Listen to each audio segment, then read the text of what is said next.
Hello, dear friends. Welcome to Crime Story Diaries. Today we'll be examining a terrifying case, so I invite you to watch the video. Don't forget to leave your comments and likes. Chambon-sur-Lignon is a small town in the Auvergne region of eastern France, known for its picturesque nature and tranquil life. With a population of around 2,000 residents, it is nestled amidst forests and hills.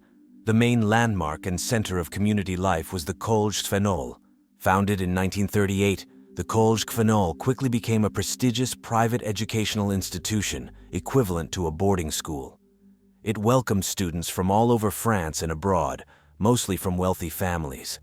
The college was renowned for its philosophy of peace and nonviolence. As well as its openness, there were no fences or security guards on the premises. Most of the town's residents were connected to the college in one way or another, working there or studying.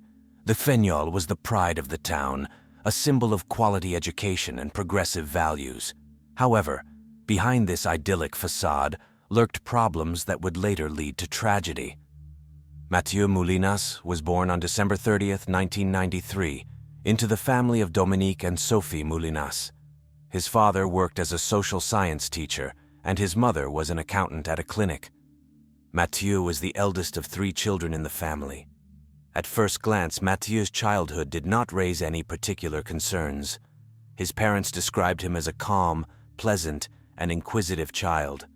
According to them, he did not exhibit any behavioral problems at an early age. However, as he entered his teenage years, the situation began to change.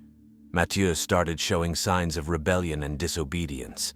He began dressing in a Gothic style, openly propagating a defiant lifestyle, disobeying his parents and teachers. At school, he often bragged about his hacking abilities and use of illegal drugs. Mathieu became withdrawn and poorly adapted to society. He began stealing medicine at school to feed his addiction. His grades deteriorated to the point where he was suspended from classes twice. Among the least harmful violations was his regular viewing of adult films, including on the school computer. Mathieu's behavior became increasingly problematic, and he began having run-ins with the law. However, his parents seemed unaware of the full seriousness of the situation, considering it only a manifestation of a difficult teenage period. On August 1st, 2010, when Mathieu was 16 years old, an incident occurred that should have been an alarming signal for everyone. The victim was 15-year-old Julie, a neighbor and longtime acquaintance of Mathieu. That day, Mathieu invited Julie for a walk in the woods near their homes. He said he wanted to return 10 euros he had borrowed from her earlier. Unsuspecting, Julie agreed. In the woods, Mathieu suddenly attacked the girl. He had prepared in advance, taking shoelaces with him. Mathieu tied up Julie and bound her to a tree. Then he raped her, threatening her with a knife. Julie was lucky during the attack. Her cell phone rang. It was the girl's mother, who sensed that something was wrong with her daughter. Mathieu, confused by the call, got scared and let Julie go. Later, the girl recounted that if it hadn't been for that call, she could have become Mathieu's first murder victim. Julie found the strength to tell about the attack, and Mathieu was arrested. During the interrogation, he confessed to the crime, even showing the knife he used to threaten the victim. However, his behavior during the investigation was cold and indifferent. He showed no remorse or empathy for Julie. Mathieu's parents immediately hired lawyer Isabelle Mimran. Their defense strategy was based on the idea of rehabilitation and a second chance for the young offender. They insisted that Mathieu might be ill and needed treatment, not imprisonment. 4 psychiatrists worked with Mathieu during his 4 months of pretrial detention. Their conclusions were contradictory. Some specialists noted the inadequacy and unpredictability of the teenager's behavior. However, one of the psychiatrists, Dr. Egoet, concluded that Mathieu was fully rehabilitated and posed no threat to society. In his report, Dr. Egoet attributed Mathieu's actions to the influence of video games and drug use, rather than serious psychological problems. This caused public outrage, as such an explanation was considered too simplistic for a serious crime. Based on this assessment, the judge made the decision to release Mathieu from custody on the condition that he undergo therapy and move to another region. This decision sparked significant controversy in society and was later recognized as a fatal mistake. After his release, the Moulinas family faced the problem of finding a new educational institution for their son. They contacted about 20 different schools, but were refused due to Mathieu's past. Eventually, they found refuge at the Collège Cévenol. The decision to accept Mathieu into the Cévenol raises many questions. The college was experiencing serious financial difficulties at the time, on the verge of bankruptcy. The management was trying to keep the institution afloat by lowering admission requirements and accepting almost all applicants. The college principal, Philippe Bovin, initially claimed he was unaware of Mathieu's past. However, it later emerged that he had been informed, but decided to give the teenager a chance. Mathieu's father personally spoke with the principal, assuring him that his son's past problems were related to an unfortunate breakup and a girl's revenge. Accepting Mathieu into the college also had an economic justification. Each student brought in 13,000 euros per year to the institution. In the face of financial crisis, the management was interested in any new students. At the same time, 13-year-old Agnès Marin was admitted to the Collège Cévenol. Her parents, Frederick and Paula, decided to transfer their daughter from a Parisian school where she had, in their opinion, come under bad influence. At her previous school, Agnès had behavioral issues. She was caught smoking marijuana on the school grounds and skipped classes several times to hang out with friends. Despite this, Agnès had good grades in all subjects and was eager to get an education, dreaming of becoming a director. Agnès' parents believed that studying at the Cévenol would benefit her. They hoped that a change of environment would help their daughter get rid of bad habits and focus on her studies. Agnès was a kind and cheerful girl who easily got along with people. At her new school, she quickly adapted and made friends. Although she was noticed smoking, it was not considered a serious problem at the Cévenol. Many students smoked, and the teaching staff did not pay much attention to it. Agnès' parents worked in the suburbs of Paris and came to visit their daughter every 3 weeks. They had no idea that their decision to send her to the Cévenol would have such tragic consequences. November 16, 2011, began as a normal day at the Collège Cévenol. After classes ended, all the students had lunch in the cafeteria as usual. In Chambon-sur-Lignon, it was Wednesday, a day when boarding students had free time after lunch. Usually the teenagers gathered in groups and went for walks to the town center, which was about a 15-minute walk from the campus. That day, Agnès also joined a group of friends who headed to the central square. According to the college rules, students had to return to the campus by 4:30 p.m. Most students arrived on time or with a slight delay. However, Agnès was not among them. Since Agnès was one of the youngest students, the college management took her safety seriously. Her disappearance was immediately reported to the teachers, who, without hesitation, contacted the police. After the gendarmes arrived on campus, several search teams were formed, which included students, teachers, and law enforcement officers. They combed the town and surrounding areas, hoping to find the missing girl. By midnight, everyone was forced to return to the dormitory.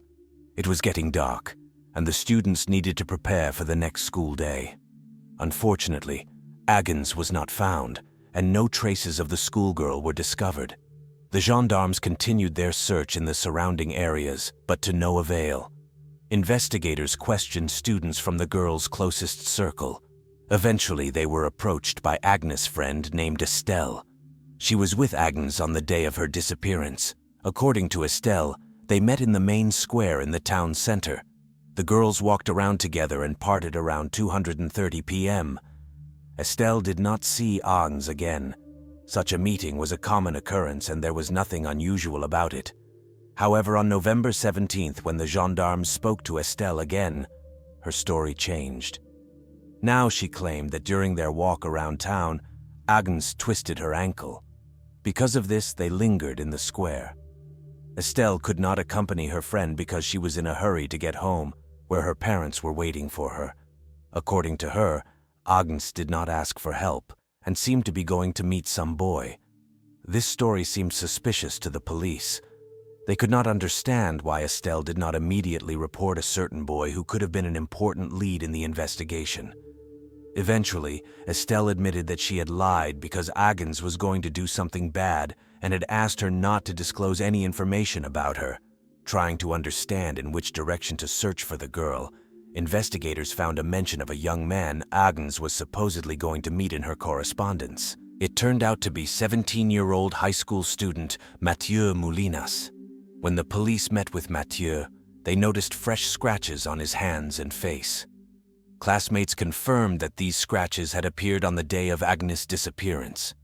Mathieu explained that he had abused drugs that day, and while the entire campus was walking around town, he had overdone it a bit and fallen into a blackberry bush where he had badly scratched himself. Witnesses reported seeing Mathieu emerge from the woods near the campus around 5 p.m. when everyone else was already in the building. This was surprising as it was unclear what he could have been doing there. When Mathieu was questioned about this, he suddenly became enraged and lost his composure. All of this aroused serious suspicions among the gendarmes. During the interrogation, Mathieu gave contradictory testimony. At first, he claimed that he had only seen Agnès in passing in the campus corridors. Then his version changed. He admitted that he had indeed met with Agnès on that fateful day and was going to go with her to look for hallucinogenic mushrooms in the woods around the college. According to Mathieu, he and Agnès did find mushrooms and consumed them. In addition, he smoked marijuana, which intensified the effect. Mathieu claimed that after that, he lost control of himself and fell into a blackberry bush, and then became so detached from reality that he could no longer tell where his companion had gone. Despite Mathieu's unconvincing explanations, the police decided to check the spot in the woods that he had described. On November 18, 2011, a large-scale search operation was organized involving helicopters, divers, and search dogs. What awaited the law enforcement officers shocked everyone involved in the search. Agnès' body was found in the woods, mutilated and partially burned. The girl was found half naked with obvious signs of rape. Her clothes were partially removed and pulled up, but not in a way that could have happened from falling into bushes. The medical examination revealed even more disturbing details of the brutal attack. The torturer had methodically and viciously beaten the girl, so severely that her left arm and both shins were broken. After raping her, the attacker inflicted 17 stab wounds to her chest and face. Defensive wounds were found on Agnès' body, and fragments of the attacker's skin remained under her fingernails. Agnès' parents were immediately informed of the horrific outcome of the search efforts. Frederick and Paula, who had come to town and were actively searching for their daughter by posting leaflets with her photos, were now faced with every parent's worst nightmare. After Agnès' body was discovered, investigators returned to interrogate Mathieu. Now, faced with irrefutable evidence, the suspect quickly confessed to the murder. Mathieu described his actions in detail. According to him, when he and Agnès found themselves in the woods, he suddenly attacked her and decided to immobilize her. To do this, he used his favorite toy, which had been with him since childhood, a yo-yo. It was at this moment that the struggle began, and Agnès scratched her attacker's face and hands. But he was significantly bigger, older, and stronger, so he easily overpowered the schoolgirl. After raping and murdering Agnès, Mathieu used a canister of gasoline that happened to be with him. He set the schoolgirl's clothes on fire and then simply walked away, hoping the body would burn to ashes. During the interrogation, Mathieu behaved in a cold-blooded manner and even played with the same yo-yo he had used to tie the victim's hands. This detail shocked the investigators with its ruthlessness. The news of the brutal murder of Agnès Marin shook not only Chambon-sur-Lignon but all of France. The quiet provincial town found itself at the center of national attention. The local residents were shocked that such a tragedy could happen in their community. Many could not believe that Mathieu, whom they knew as a student at the prestigious college, could commit such a horrific crime. The media quickly picked up the story, highlighting every detail of the investigation. Particular attention was paid to Mathieu's past and the college's decision to admit him despite his previous attack. The case sparked a wider-ranging discussion about the effectiveness of the juvenile justice system, safety in educational institutions, and the need for more thorough background checks on students with troubled pasts. Agnès' parents, Frederick and Paula, became symbols of the tragedy. Their pain and demands for justice resonated with the hearts of millions of French people. They actively spoke out in the media, calling for changes to the system that allowed such a tragedy to occur. The Collège Cévenol found itself under a barrage of criticism. Many accused the institution's management of negligence and seeking financial gain at the expense of student safety. The reputation of the once prestigious educational institution was irreparably damaged. After Mathieu's confession, the investigation focused on gathering and analyzing evidence in preparation for the trial. Forensic expertise played a key role in this process. In Mathieu's dormitory room at the college, items that looked very dirty were found, which aroused suspicion. According to eyewitnesses, it was in these clothes that he emerged from the woods on the day of Agnès' disappearance. The clothes were sent for laboratory analysis. An analysis of Mathieu's blood revealed no traces of hallucinogenic mushrooms or other drugs, disproving his initial version of events. This confirmed the investigators' suspicions about the untruthfulness of the suspect's testimony. Skin fragments matching Mathieu's DNA were found under Agnès' fingernails. This became important evidence of the struggle that took place between the victim and the attacker. Investigators also focused on searching for the murder weapon, the knife used to inflict 17 stab wounds on Agnès. Despite thorough searches, the weapon could not be found. This indicated that Mathieu had enough time and presence of mind to dispose of important evidence. Additional testimonies were collected from students and staff at the Collège Cévenol. Many described Mathieu as strange and withdrawn, confirming the picture of his problematic behavior. After his arrest, Mathieu underwent a full psychiatric assessment. The results of this examination differed significantly from the previous conclusions made after the attack on Julie. The psychiatrists who worked with Mathieu after the murder of Agnès diagnosed him with paranoid and schizoid personality traits. They recognized him as extremely dangerous to society, but at the same time found him sane and able to stand trial. During the assessment, Mathieu exhibited a complete lack of empathy and remorse. He often behaved aggressively toward the specialists, even making threats when he lost his composure. By his own admission, he had repeatedly felt a certain impulse that pushed him to commit terrible acts. Experts noted that Mathieu seemed to derive pleasure from the suffering of others. He stated that after murdering Agnès, he had been in a state of euphoria for a long time and felt a craving for similar crimes. It became evident that if Mathieu had not been detained, he would likely have killed again.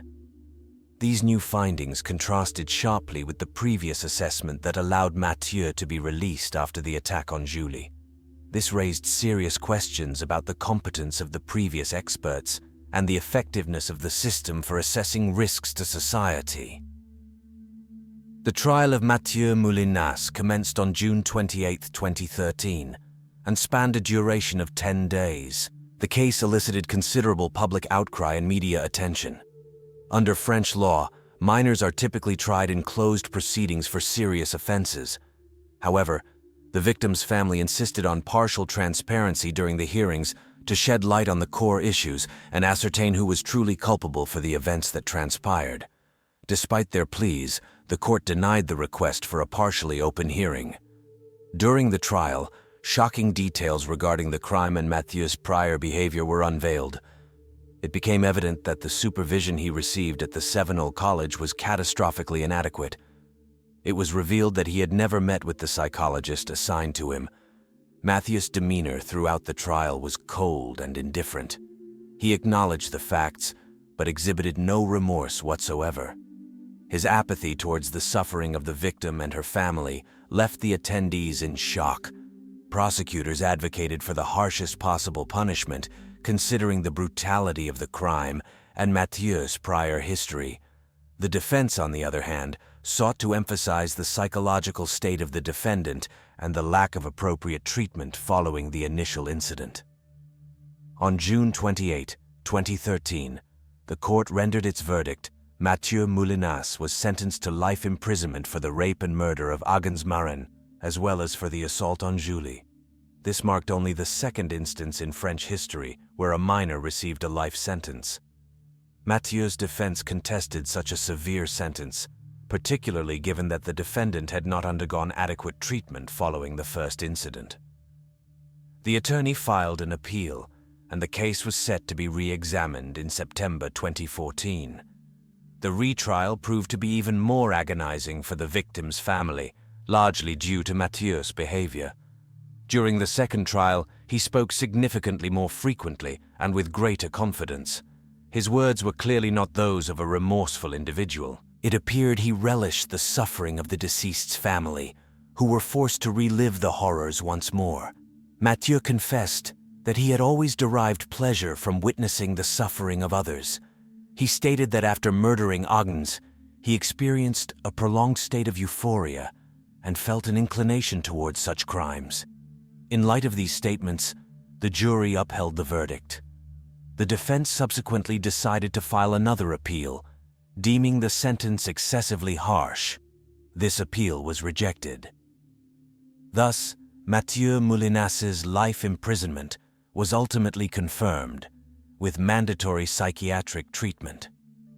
The case of Mathieu Moulinas had a profound impact on the French justice system, particularly regarding the treatment of juvenile offenders and the assessment of recidivism risks. On February 7, 2014, Agnès' parents filed a complaint against the state for gross negligence.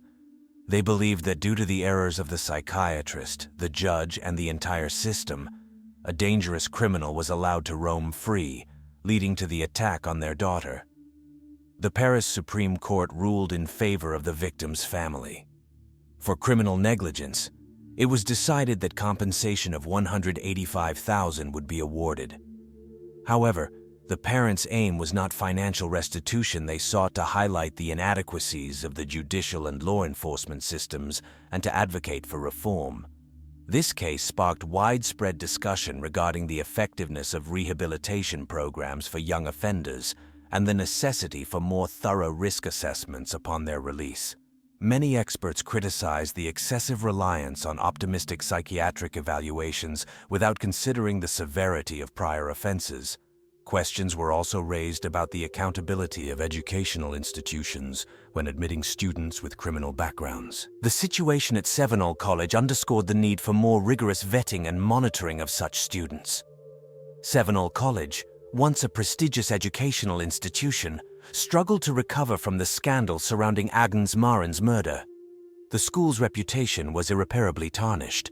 Many parents withdrew their children, and new applicants were reluctant to associate with a place marked by such tragedy. Financial difficulties, which had existed prior to the incident, became critical. Investigations revealed serious deficiencies in the college's administration.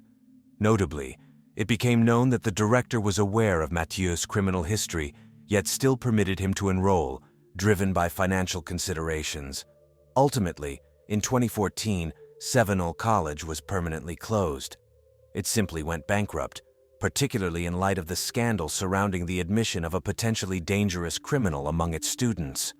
The closure of the college symbolized the tragic conclusion of this story, illustrating how a single ill-considered decision can lead to catastrophic consequences not only for individuals, but also for entire institutions. The situation for the Moulinas family following Mathieu's conviction was exceedingly complex. They found themselves under intense public scrutiny, as many believed that their protection of the criminal had contributed to the tragedy. Despite this, Mathieu's parents continued to support their son. They appeared on nearly all major television channels in France, engaging with every possible media outlet. Dominique and Sophie Moulinas even authored a book about their family's life, in which they described how their son still felt no remorse for his actions. In their public statements, Mathieu's parents insisted that their son was mentally ill and required treatment rather than imprisonment. They claimed they were unaware of how dangerous he truly was and were merely attempting to help their child socialize and integrate into society. However, these assertions provoked outrage among many, particularly Agnès Marin's family. Critics contended that Matthias' parents should have arranged for his involuntary treatment in a psychiatric facility following the first incident, rather than simply sending him to a school far from home where he was effectively unsupervised. The tragic death of Agnès Marin profoundly impacted French society and became a symbol of the urgent need for reform in the justice system and child protection. Agnès was laid to rest in Paris on November 26, 2011, the day she would have turned 14.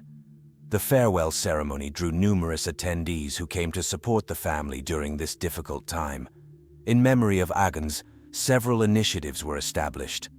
Her parents founded an association dedicated to raising awareness about child and youth safety, as well as providing support to families of violence victims. A memorial was erected in Chambon-sur-Lignon in remembrance of Agnès. Each year, on her birthday, a commemorative ceremony is held, gathering local residents and visitors alike. Agnès' story has been the subject of several documentaries and books that explore not only the tragedy, but also the systemic issues that led to it.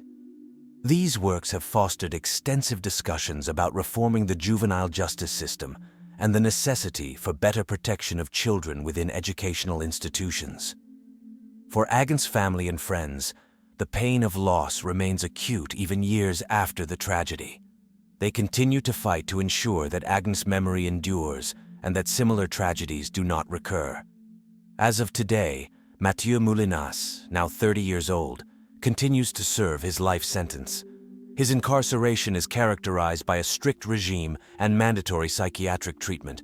Mathieu's conditions of confinement align with standards for particularly dangerous offenders. He is under constant surveillance, and his interactions with the outside world are severely restricted. Mathieu undergoes regular psychiatric evaluations and participates in therapeutic sessions. Mathieu's psychological state remains a focal point of scrutiny among professionals. Reports indicate that he still exhibits no signs of remorse or empathy towards his victims. The treatment aims to correct his behavior and reduce the risk of recidivism, although the effectiveness of these measures remains questionable. The prospects for Mathieu's release are exceedingly slim. According to French law, individuals sentenced to life imprisonment may apply for parole after serving a minimum of 30 years. However, given the severity of Mathieu's crime and his psychological profile, the chances of such a release are virtually non-existent. Mathieu's parents continue to visit him once a month. In their book, they express hope that one day Mathieu will see the light and be sufficiently rehabilitated to re-enter society. This stance provokes significant outrage within the community, particularly among the families of victims. The case of Mathieu Moulinas and the murder of Agnès Marin served as a catalyst for substantial changes in the French child protection system and the treatment of juvenile offenders. One of the key reforms involved strengthening the requirements for psychiatric evaluations of juvenile offenders. Such assessments are now conducted with greater rigor, involving multiple independent experts. Special attention is given to evaluating the risk of recidivism.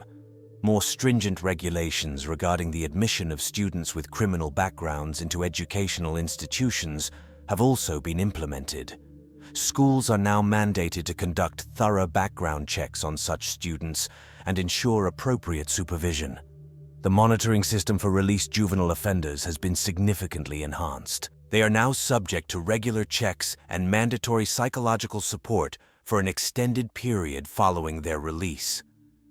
This tragedy has also influenced public consciousness, drawing attention to the issue of youth violence and the importance of early diagnosis and treatment of mental disorders in adolescence. While these changes cannot bring back Agnès or rectify the past, they represent a crucial step towards creating a safer society and preventing similar tragedies in the future. The story of Agnès Marin and Mathieu Moulinas remains a painful reminder of the costs society pays for underestimating danger and neglecting problematic youth behavior. Traditionally, thank you for watching and remind you that it would be great if you support the video by liking and subscribing to the channel.